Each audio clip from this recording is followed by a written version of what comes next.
The market square of Thornhaven bustled with afternoon shoppers. But Lorena kept her head down, hood pulled low despite the warm autumn Sunday.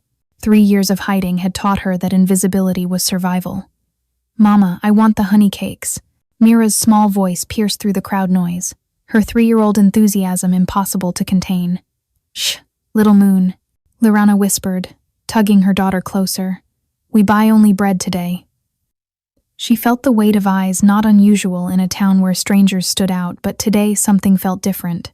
The air itself seemed charged, like the moment before lightning strikes. "Pretty lady needs no hood on such a fine day," the baker called out, his smile too interested, too familiar. Lorana grabbed the bread, tossing coins on the counter. "Thank you." She turned quickly, but Mira had already wandered 3 stalls away, drawn to a display of carved wooden wolves.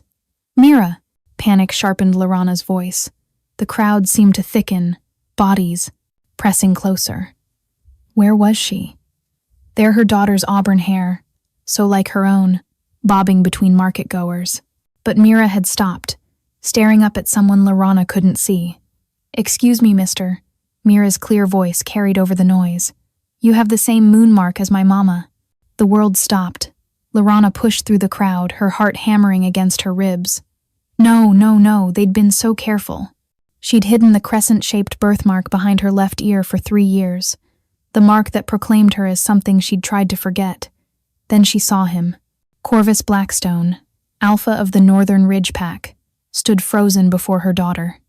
6.5 feet of lethal muscle and barely contained power. His presence made everyone nearby step back instinctively. His black hair fell to his shoulders, and his ice-blue eyes were fixed on Mira with an expression of absolute shock.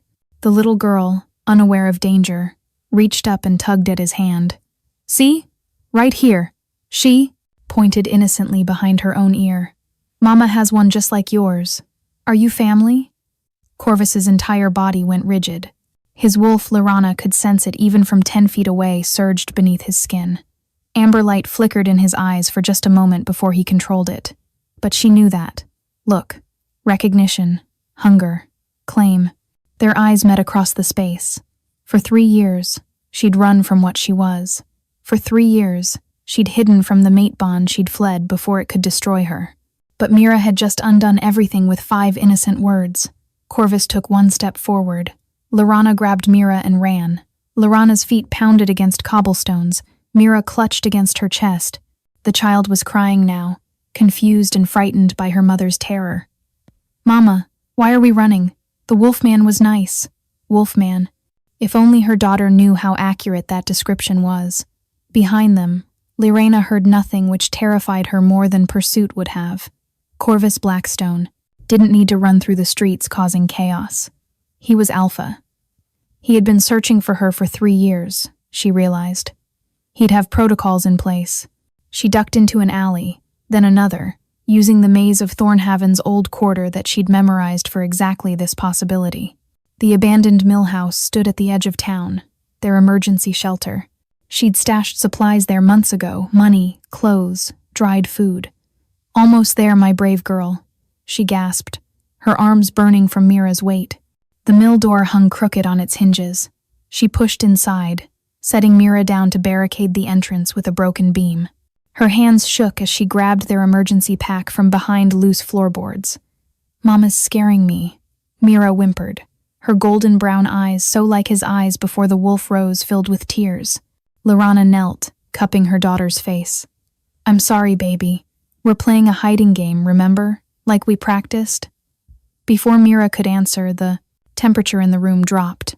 "No need to hide, little one." The deep voice came from the shadows in the corner. "Though your mother calls you that too, I notice." Lorana spun, shoving Mira behind her. Corvus stepped into the dusty light streaming through broken windows. He'd changed from the formal alpha attire she'd glimpsed at the market into dark hunting clothes. This was the predator, not the politician. "How? Did I get here first?" His smile held no warmth.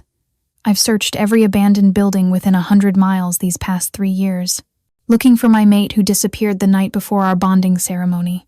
"I'm not your mate," Lorana said, though the words tasted like ash. The pull between them was already reawakening. her wolf stirring after years of forced silence. Liar. He moved closer, each step deliberate. Your wolf recognizes mine. Even now, I can feel her calling. Stop. She pulled out the small silver knife from her boot silver, which burned. They're kind like acid but didn't kill unless it pierced the heart. I'll use this. His laugh was dark, rich. On me or on yourself? Because we both know you won't hurt the child, and those are your only options for keeping me away. Mama? Mira peeked around Lorana's legs. Is he really family? He smells like forest, like the dreams. Corvus's expression shifted, the hardness cracking as he looked at the little girl. Dreams? The wolf dreams, Mira said simply. With the big black wolf who watches us. Is that you? The blood drained from Lorana's face. Mira, no. You dream of me? Corvus's voice went deadly soft. A molten copper gaze snapped back to Lorana. She dreams of my wolf? This was the secret Lorana had buried deepest. That Mira, despite having a human father or so everyone believed, carried the gift of wolf dreams. The child was touched by moon magic, marked by it, though she'd never shifted. She's not yours, Lorana said desperately. No? Corvus knelt slowly, putting himself at Mira's eye level. The little girl, fearless as always, stepped closer. Tell me about your dreams, little one. The black wolf is sad, Mira whispered, as if sharing a secret. He looks for someone in the forest. Sometimes there's a silver wolf too, but she hides. Corvus's jaw clenched. The silver wolf, Lorana's wolf form, the one she'd suppressed for so long it physically hurt. Mira, we need to go. Lorana grabbed for her daughter's hand, but Corvus moved faster, not touching either of them, simply positioning himself between them and the door. 3 years, Lyra. 3 years of my wolf slowly going mad. The pack thinks I'm cursed, unable to find my moon-blessed mate. And here you are, hiding in my own territory. I'm not hiding from you, she snapped. I'm hiding from them. His eyes sharpened. Who? A howl split the air long, victorious, and far too close. Then another, and another. Lorana's legs nearly gave out. She knew those howls, would never forget them. The Razorclaw pack, she whispered. Corvus growled, the sound purely wolf. Kieran's mongrels? Here? They found us. She held Mira tighter. They always find us. Why? His question was a demand, but before she could answer, the door exploded inward. 3 wolves burst through the shattered doorway, scarred, massive, with the distinctive gray coats of Razorclaw hunters. Their eyes locked onto Lorana with savage triumph. Corvus moved so fast he blurred. One moment he stood human, the next, an enormous black wolf crashed into the lead attacker. The sound of impact echoed like thunder in the confined space. Mama! Mira screamed, burying her face in Lorana's shoulder. The second wolf lunged for them. Lorana's body moved on instinct, the silver knife flashing. The blade caught the wolf across the muzzle, sending it reeling with a pained yelp. Silver burned their kind, leaving scars that never fully healed. But the third wolf was already circling, smart enough to avoid Corvus's savage battle with its packmate. Its yellow eyes fixed on Mira with an intensity that made Lorana's maternal rage explode. You want her? Lorana's voice dropped to something primal. You'll have to go through me. Her wolf, suppressed for 3 agonizing years, ripped free. The transformation hurt bones snapping, reforming, muscles tearing and rebuilding. She'd denied this part of herself for so long that her wolf emerged vengeful and wild. Silver fur erupted across her body as she became the thing she'd tried to forget.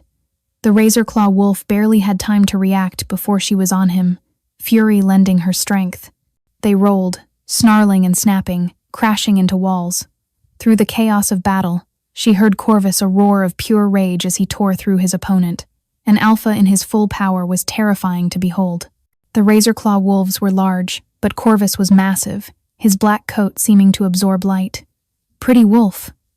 Mira's delighted cry cut through everything. Lorana's wolf form spun to see her daughter reaching toward her with wonder, not fear. But that moment of distraction cost her. Teeth sank into her shoulder, dragging her down. The pain was excruciating. She twisted, trying to break free, but the Razorclaw wolf was heavier, stronger. Its teeth found her throat. A black mountain of rage slammed into her attacker. Corvus didn't just fight the wolf, he destroyed it. When he finally stepped back, the Razorclaw hunter didn't move again. Silence fell, broken only by harsh breathing.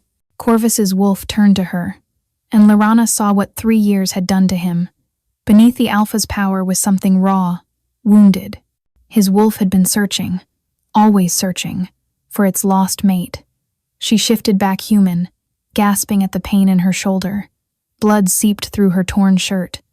Corvus transformed beside her, immediately examining her wound with gentle fingers that contrasted sharply with the violence he'd just displayed.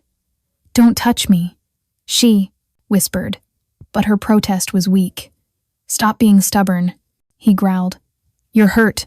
I've survived worse." Sunbright eyes blazed. "Not anymore. Not while I breathe." "Mama?" Mira stood in the corner, tears streaming down her face but chin lifted bravely. "Are the bad wolves gone?" "Yes, little moon." Laurana reached for her daughter with her good arm. "They're gone. But they'll send more," Corvus said grimly. He pulled off his shirt, pressing it against Laurana's wound. The skin-to-skin contact sent sparks through her system, their mate bond singing despite everything. "Why does Kieran want you?" Laurana closed her eyes. The truth she'd buried was clawing its way free. "Not me. Her." "Mira?" His voice went deadly. "Why would Razorclaw want a child?" "Because," Laurana's voice broke, "because Kieran believes she's his." The temperature dropped so fast, frost formed on the broken windows. "Explain." One word, filled with lethal promise. "Nearly 4 years ago, before I knew about being moon-blessed, before I knew about mates, Kieran tried to claim me. Not a true claim, I fought him off, but he bit me. Drew blood. I still bear his mark, a scar behind my shoulder. By pack law and Razorclaw territory, it made me his." Corvus's growl made the building shake. "I ran," she continued. "Found sanctuary with the Northern Ridge Pack. With you, when I discovered we were mates. I thought I was saved. But the night before our ceremony, Kieran sent a message.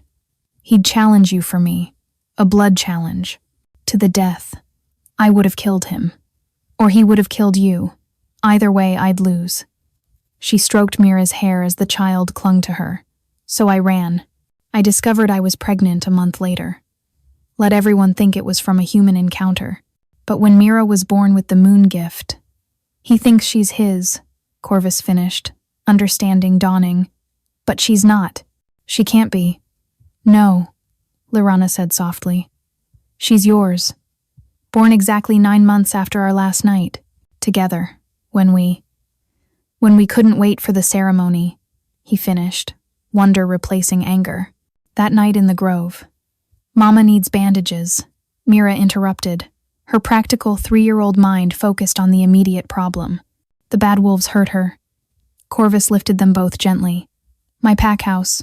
We'll be safe there." "No," Lorena protested. "I can't bring this danger." "You're bringing our daughter home," he said firmly, "where you both should have been all along." New howls erupted outside. Many howls.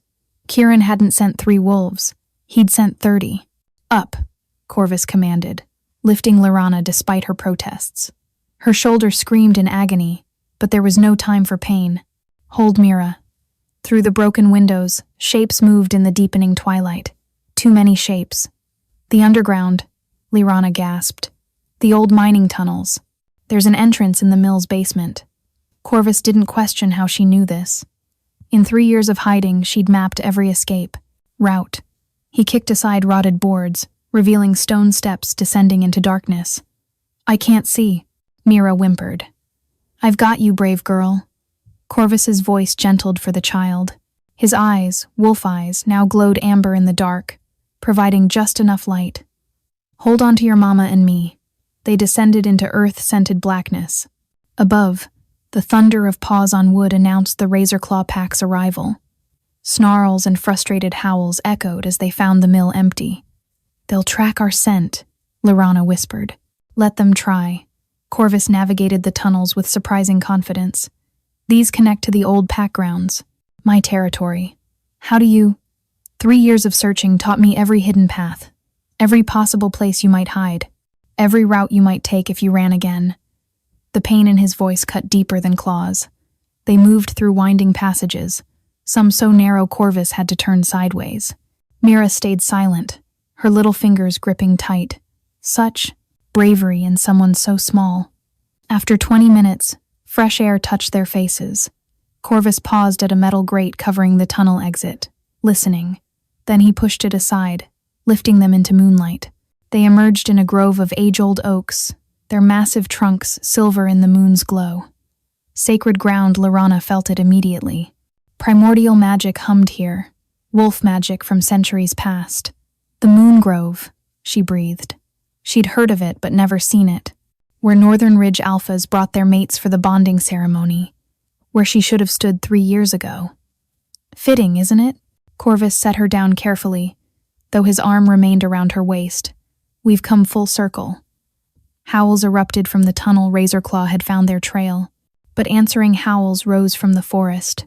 Dozens of them, Northern Ridge wolves, responding to their alpha's call. Your pack, Laurana said. Our pack, he corrected. If you'll stop running long enough to accept it. Dark. Forms melted from between the trees. Massive wolves, healthy and strong, nothing like Razorclaw's scarred hunters. They formed a protective circle, facing outward, ready for battle. Through the tunnel grate, Razorclaw wolves began emerging only to freeze as they realized where they were. Sacred ground, neutral territory by timeless law. Violence here would curse the aggressor. A final wolf emerged, larger than the rest, gray-white with a scarred muzzle. It shifted, becoming a man Laurana had hoped never to see again. Kieran Razorclaw stood naked and unashamed, his body a roadmap of violence. A strange silver scar marked his left shoulder. Dark eyes fixed on Laurana with possessive hunger. Hello, little Silver. His voice was rough, cruel. You've led me on quite a chase. She's not yours, Kieran. Corvus stepped forward, power radiating from every line of his body. Isn't she? Kieran smiled, revealing teeth too sharp for human form. I marked her, drew blood, by old law. Your mark means nothing. Corvus's voice carried alpha command. She bears the moon blessing. She's my fated mate. Fated? Kieran laughed. If she was truly yours, she wouldn't have run, would she? The words hit their target. Laurana felt Corvus tense beside her. Mama, Mira whispered suddenly, her voice strange. The ugly man feels wrong. Every wolf present turned to the child. There was something in her voice authority that shouldn't exist in someone barely 3 years old. Kieran's eyes narrowed. My daughter. Come here, pup. No. Mira pressed closer to Laurana. You're not my papa. You smell like old blood and mean things. Children can be taught. Kieran stepped forward, but Northern Ridge wolves growled warning. Give me what's mine, Corvus, and we leave peacefully. Nothing here is yours. Corvus's control was fraying. His wolf wanted blood. No? Kieran's smile widened. Then let's settle this properly. Challenge rights. You and me. Winner takes the woman and child. No! Lyrena surged forward, but Corvus caught her. Accepted, he said. The grove went silent. Even the wind stopped. Don't, Lyrena pleaded. This is what I was trying to prevent. I can't lose you. Corvus cupped her face with surprising gentleness. You already did lose me, Lyra. 3 years ago, when you left, you took half my soul. I won't survive losing you again. How touching. Kieran was already shifting, his wolf form emerging scarred, vicious, experienced in killing. But Corvus didn't shift. Instead, he pulled Laurana close, pressing his forehead to hers. Trust me, he whispered. Then louder, for everyone to hear.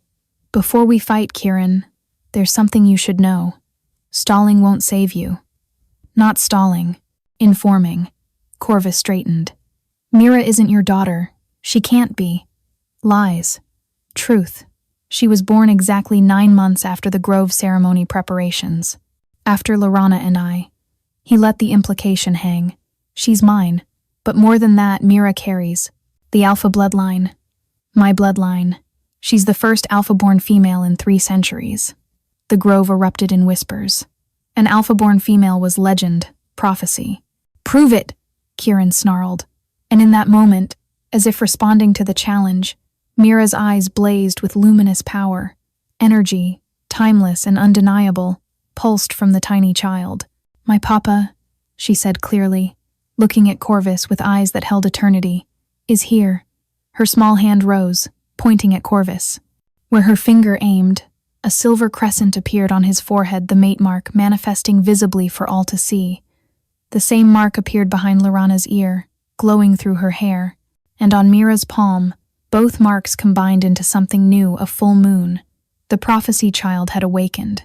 The luminous power fading from Mira's eyes seemed to break whatever restraint held Kieran back. His wolf form lunged, not at Corvus, but at the child. "No!" Laurana screamed, but Corvus was already moving. The collision of the Plate and Ender 6011 and Corvus, two alphas, shook the sacred grove. Age-old oaks groaned as bodies slammed into trunks. This wasn't a formal challenge anymore, this was primal rage. "Take her!" Corvus roared to his pack as he grappled with Kieran. "Protect them both." Two female wolves immediately flanked Laurana and Mira. She recognized one Thessa, the Northern Ridge beta female. Instead of fleeing, Laurana stood her ground, watching the brutal fight. Kieran was vicious, experienced in dirty combat. His teeth found Corvus's flank, tearing deep. Blood splattered the sacred ground, dark in the moonlight. But Corvus was younger, stronger, and fighting for more than dominance. He was fighting for family. "Papa!" Mira suddenly broke free, running toward the battle. "Mira, no!"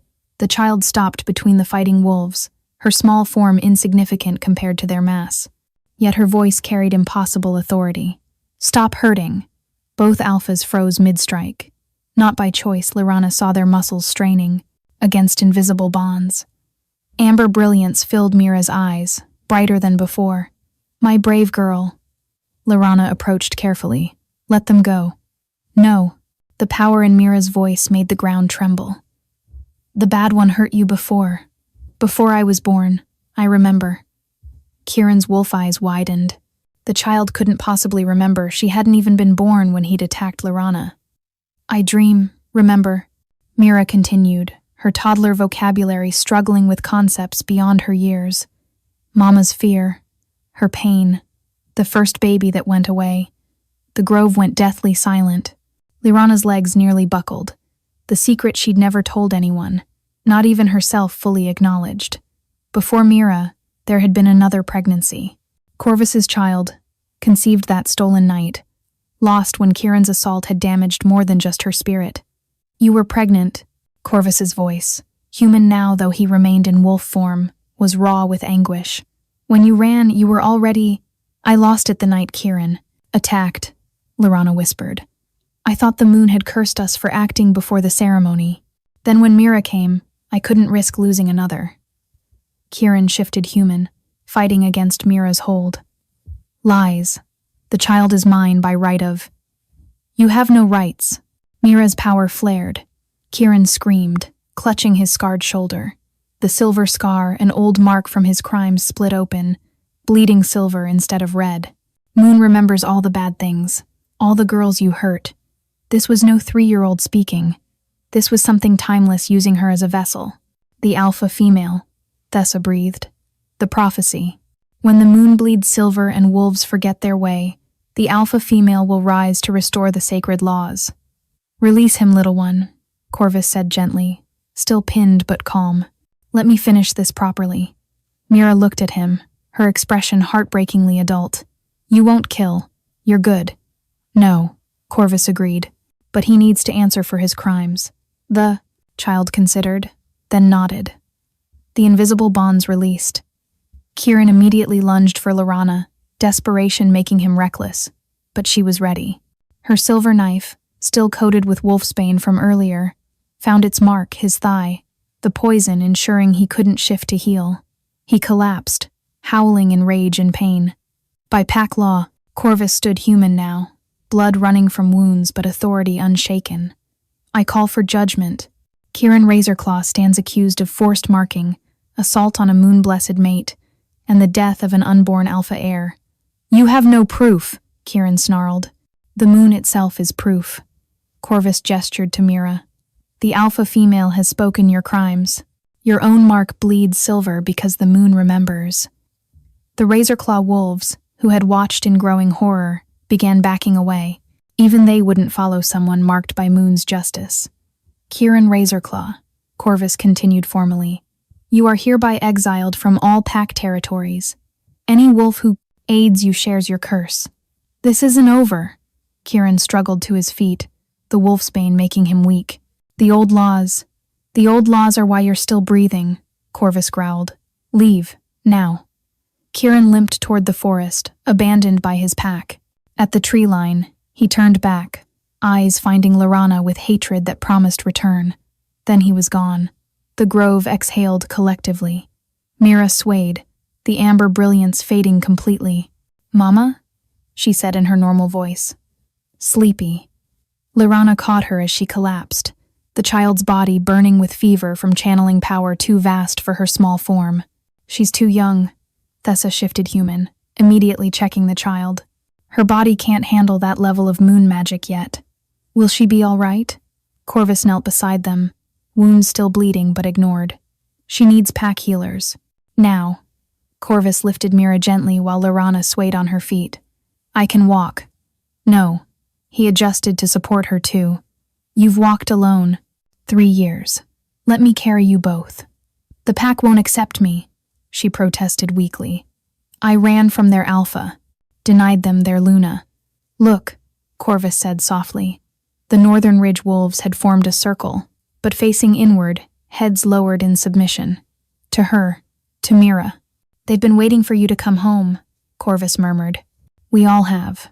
As they moved toward pack territory, Laranna felt something she hadn't experienced in 3 years. Safety, but also terror, because now she had everything to lose. Corvus, she whispered as the pack house came into view. There's more. About why Kirin won't give up. His arms tightened. Tell me. The alpha female prophecy. Mira isn't just meant to restore laws. She's meant to unite all packs under Moon Law.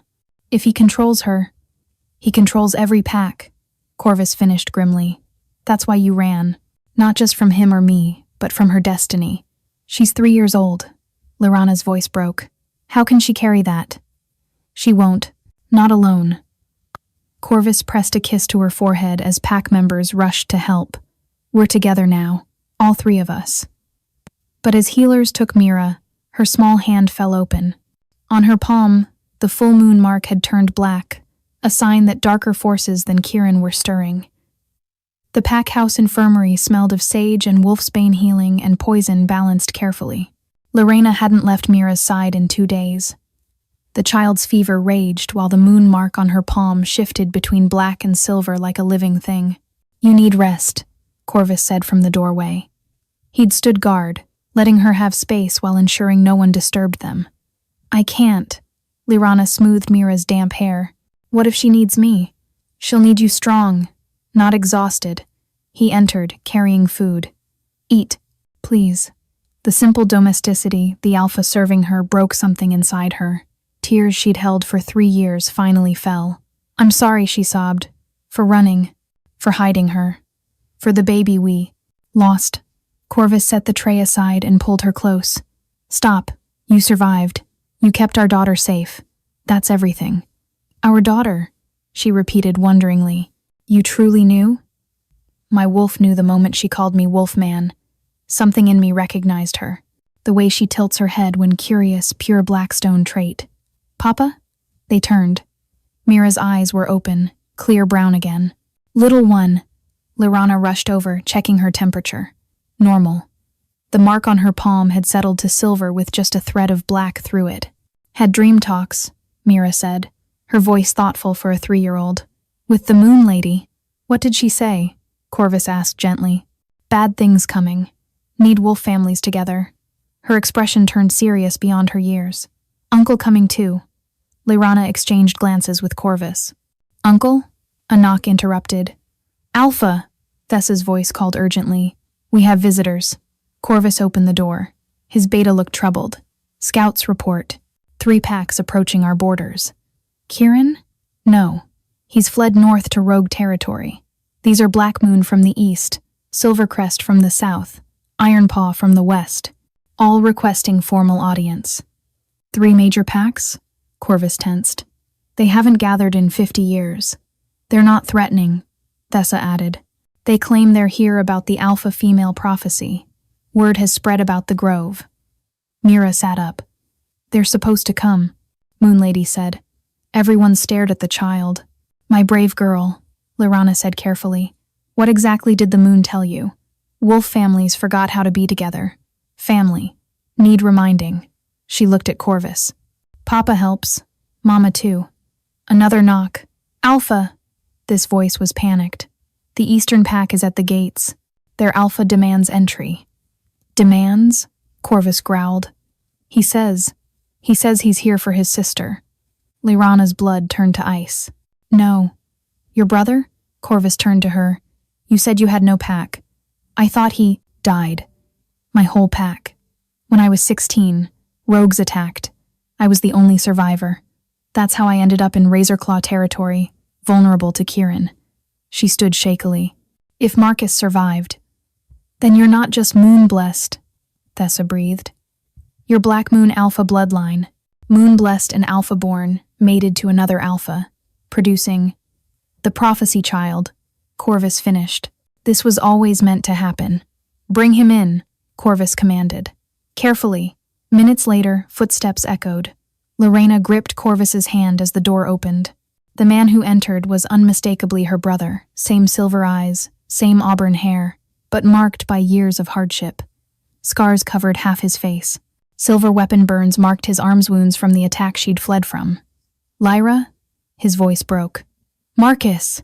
She flew into his arms. I thought the rogues killed you. Almost did. Black Moon Patrol found me dying. But you'd vanished. He pulled back, studying her. I searched everywhere, even heard rumors about a silver wolf in Razorclaw territory. But Kirin swore he'd never seen you. The rogues burned our pack house. I thought you died in the flames. He lied, Corvus said flatly. He'd already forced. Marcus's expression went lethal. Where is he? Exiled. The alpha female passed judgment. Marcus noticed Mira for the first time. His eyes widened. The prophecy child? She's yours? Ours, Lyrana corrected, taking Corvus's hand. Marcus, meet Corvus Blackstone, my mate. And this is Mira. Hi, Uncle, Mira waved. You look different, not furry. Marcus blinked. How did you? She dreams true, Corvus explained. The moon speaks through her. Then the prophecy is real. Marcus turned urgent. The other alphas aren't here to challenge. They're here because their seers have been having visions. Something's coming. Something that threatens all packs. What? Corvus demanded. The old enemy. Hunters who use silver and mountain ash. The ones who nearly destroyed us centuries ago. Marcus's scarred face was grim. They're organizing again. My scouts report new weapons. They call it a purge. No, Lyrana whispered. Modern weapons could devastate packs. That's why Lady woke me, Mira said suddenly, to make wolf families remember they're stronger together. Commotion erupted outside, howls, snarls, combat sounds. Attack! Someone screamed. Hunters at the north gate. Corvus shifted instantly, his massive black wolf filling the room. Marcus followed, a large silver-gray wolf. Stay here, Lyrana ordered Mira, but the child shook her head. Have to help, Moon says. Before Lyrana could stop her, Mira ran toward the battle. Lorena shifted and raced after her, Corvus and Marcus flanking them. They burst into chaos. Hunters in tactical gear fired nets made of silver wire. Wolves screamed as metal burned their skin. Others lay unconscious from tranquilizer darts. At the center stood a figure in black armor, holding a staff crackling with electricity and silver. Darius Thorn, Marcus growled in wolf form. The Hunter Prime. He killed our parents. The man smiled coldly. The Black Moon whelp survived. Good. I can finish what I started. His eyes found Mira. And there's the abomination. The prophecy child who thinks she can unite the mongrels. He raised his weapon toward the little girl. Everything happened simultaneously. Corvus and Marcus lunged. Lyrana screamed. Pack members rushed forward. But Mira simply raised her small hand. The hunter's weapon exploded. He flew backward into a tree. "No hurting families," Mira said, her voice carrying otherworldly authority. Power radiated from her, not just moon magic, but something primordial. The earth itself responded.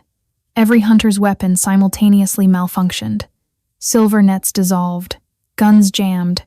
The alpha female had awakened fully, but the power cost too much. Mira's eyes rolled back. She collapsed.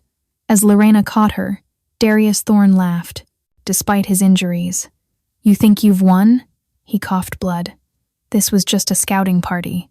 The full army comes at the new moon. 500 hunters with weapons blessed by 3 faiths, Christian, Jewish, and Islamic prayers against your kind. Your abomination just signed every wolf's death warrant. The new moon 3 days away, the other pack alphas emerged from the forest, having witnessed everything. The child is real," Fenris of Ironpaw said, awe in his voice. "As is the threat," Senna of Silvercrest added. "Then we stand together," Marcus declared, "or we all fall." The black thread in Mira's palm mark pulsed darker, spreading slightly a sign that time was running short. The Great Hall of Northern Ridge had never held so many alphas. 7 pack leaders sat around the oak table, their combined presence making the air crackle. Corvus stood at the head with Lorana beside him. None questioned her presence, not after witnessing Mira's power. 500 hunters, Fenris said grimly. "Even united, we're outnumbered. We don't need to match them," Marcus countered. "We need to outthink them." "With what army?" Senna asked. "Combined, we have maybe 200 fighters." "The children and elders evacuate," Lirana said. "The mountain caves to the north are defensible." "Abandon our territory?" Fenris growled. "To survive," Lirana replied. "Pride means nothing if we're extinct." "She's right," Corvus said. "But we're not just running. We turn their attack into their destruction." "How?" a small voice answered. "Together." Mira stood in her nightgown at the doorway, looking every inch the toddler she was, except for her ancient eyes. "My brave girl, you should rest." Lirena started toward her. "Moon doesn't rest when babies need help," Mira said, approaching the table. Despite her size, every alpha stood. "You think separate, but we're one family that forgot." "Unity is more than words, little one," Senna said gently. Mira smiled. "Yes, it's this." She held out her palm with the moon mark. "Who shares?" Silence. "You want us to blood bond?" Marcus asked. "That hasn't been done in 3 centuries. Because you forgot, but Moon Lady showed me. Blood bonds meant shared strength, shared communication, but also shared vulnerability." Corvus knelt first. "Show me." Mira traced a symbol on his palm, not cutting, just tracing. Yet a silver line appeared, painless but permanent. One by one, the alphas accepted the mark. When done, Mira placed her palm on the table. By moon and blood, 7 becomes 1 until danger goes away. The marks flared. Suddenly, Lorana could feel them all, every alpha's presence in her mind. Not thoughts, but awareness. "Incredible," Thessa breathed. "Now we plan," Mira said, swaying. Corvus caught her gently. The next 2 days blurred. Evacuations began immediately. Non-fighters moved to Lorana's caves. Every pack contributed warriors, creating a force of 180 wolves. "The sacred grove," Lorana suggested during planning. "Where the ley lines converge. Moon magic is strongest there." "Fight on sacred ground?" Fenris questioned. "Where our power peaks and their technology fails," she explained. "Mira showed us moon magic disrupts their weapons." "It's sacrilege," Senna protested. "These are humans bent on genocide," Corvus said firmly. "The old laws don't protect them." As the new moon rose or didn't rise, leaving darkness scouts reported movement, hunters approaching from 3 directions. "Everyone ready?" Corvus asked the assembled wolves. Nods all around. They would funnel hunters to the grove, seeming to flee while actually controlling the battlefield. "What about Mira?" someone asked. "I'll be where needed," Mira said firmly, standing between her parents despite looking impossibly small. "Little Moon, if something happens," Lirana began. "Won't," Mira said confidently. "Dream," Lady promised. "We win. But first, be brave." How did I get such a wise daughter? Mira grinned normally. Good mama and papa. Corvus wrapped them both close. Whatever comes, we're together. Always, Laurana whispered. The first explosion shattered the night. Hunters had arrived. Now! Corvus shifted, racing to position. Laurana grabbed Mira, running for the grove. Behind them, battle erupted snarls, screams, gunfire. The sacred oaks loomed ahead, glowing faintly even in moonless darkness. Entering the grove, Laurana felt its ley lines pulsing beneath her feet. Here, Mira pointed to the center stone. Hunters burst through trees, weapons raised. Darius Thorn led them, armor repaired, carrying a blade gleaming with silver, iron, and mountain ash. The woman and child, he shouted. Blessed by 3 faiths, Thorn said, raising the blade. Even moon magic can't stop this. Mira stepped forward, touching the center stone. Wrong. The grove exploded with light. Not moonlight, this was earthlight, starlight, lifelight itself. It poured through Mira from the ley lines. Every hunter's weapon turned to dust. Armor crumbled. Electronics died, but wolves were still falling. Too many hunters, even unarmed.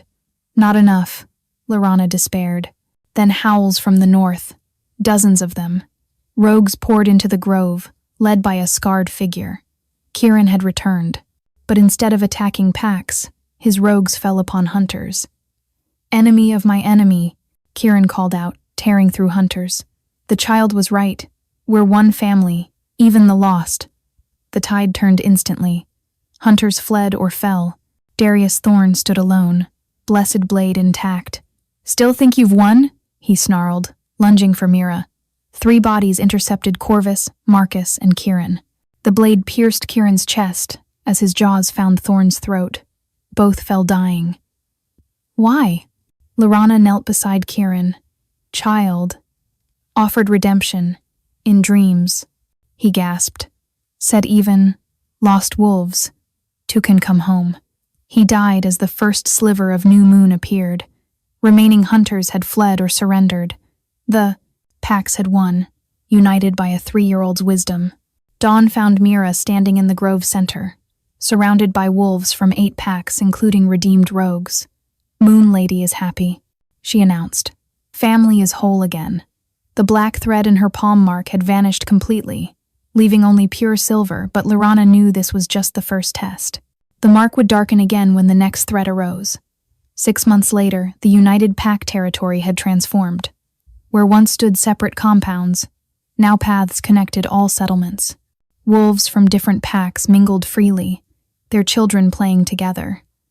Laurana stood on the council hall balcony, watching preparations below. Tonight's full moon would mark the first unity celebration. Mira's idea, naturally. Thinking too hard again. Corvus's arms encircled her from behind. Just remembering, she murmured. 6 months ago, I was alone, terrified, certain I'd never see you again. And now? She turned, smiling. Now, I'm Luna to 8 united packs. Thanks to our daughter.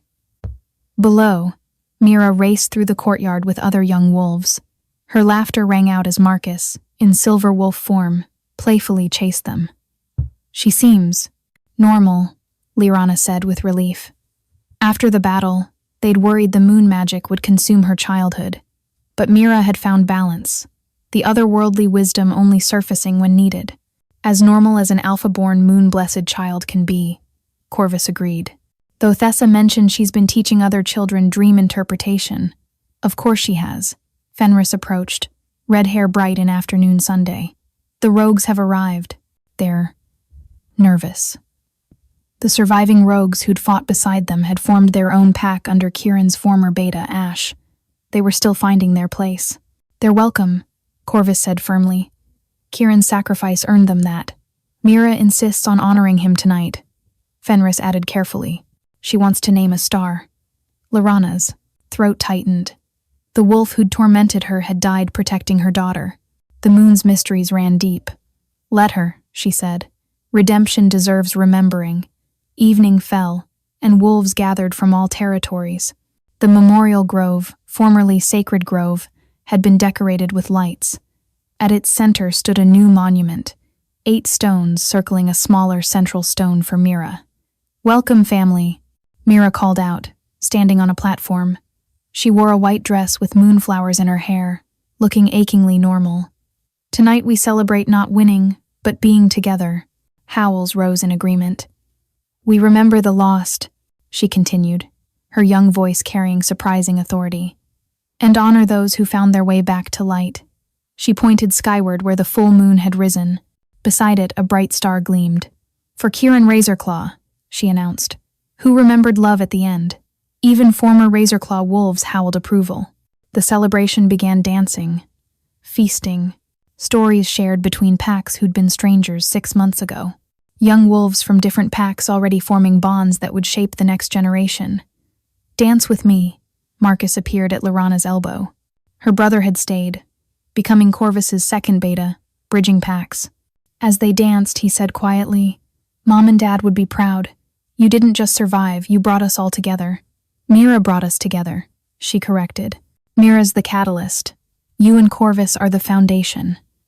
Later, as celebration continued, Lorana found herself at the monument with Corvus and Mira. "Dreams are quiet now," Mira said sleepily, leaning against her father. "Moon Lady says her work is done for now." "For now?" Lorana asked. Mira smiled mysteriously, far too knowing for a 3-year-old. "Always more work, but not today.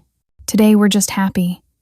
Corvus lifted her onto his shoulders, and together they walked back to the celebration. Their pack, all 8 branches, welcomed them with joyous howls. The lonely woman who'd hidden in shadows was gone. In her place stood a Luna, a mother, a mate. The moon had taken everything only to return it threefold. Above, the full moon seemed to smile, silver light blessing the united packs. The prophecy was fulfilled, but their story, their family's story, had just begun. In the distance, a wolf howled, then another, and another. Not warning or challenge, but celebration. The wolves had remembered their way home. And at the grove's heart, Mira's palm showed only smooth skin, now the moon's work complete until the next time darkness threatened her children. But tonight, there was only light, love, and the promise of pack, forever and always.